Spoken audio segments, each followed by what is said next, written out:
For a particle with simple harmonic motion, at what point of the motion does the velocity attain maximum magnitude and minimum magnitude? ये है हमारे पास simple pendulum and it execute simple harmonic motion.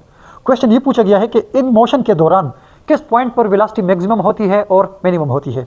एक बात हमेशा याद रखें कि यहाँ पर इसमें दो तरह की एनर्जीज होती है, kinetic energy and potential energy.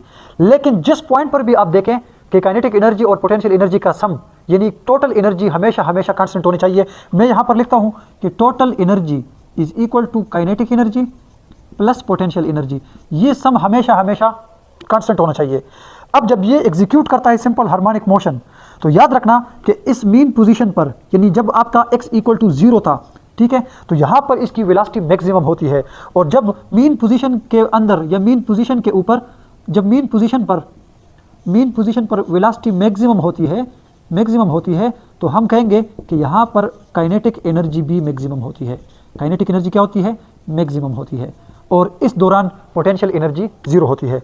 लेकिन जब आप एक्सट्रीम पॉइंट की बात करते हो, एक्सट्रीम पॉइंट मतलब दोनों एंड पॉइंट, ये वाला पॉइंट और ये वाला पॉइंट, तो ऑब्जेक्ट यहाँ पर जाके थोड़ी देर के लिए रुक जाता है और जैसे ही वो रुकता है तो उसकी वेलोसिटी 0 हो जाती है। जब वेलोसिटी 0 हो जाती है तो यहाँ पर इसकी काइनेटिक एनर्जी 0 हो जाती है एंड ये स्टेट में रहता है, तो फिर हम बोलेंगे कि यहाँ पर इसकी पोटेंशियल एनर्जी मैक्सिमम होती है। तो एक्सट्रीम पॉइंट पर इसकी जो वेलोसिटी है वो 0 हो जाती है, इसीलिए काइनेटिक एनर्जी भी 0 हो जाती है और potential energy at extreme point is maximum. ये बात हमेशा हमेशा याद रखें। Thank you so much.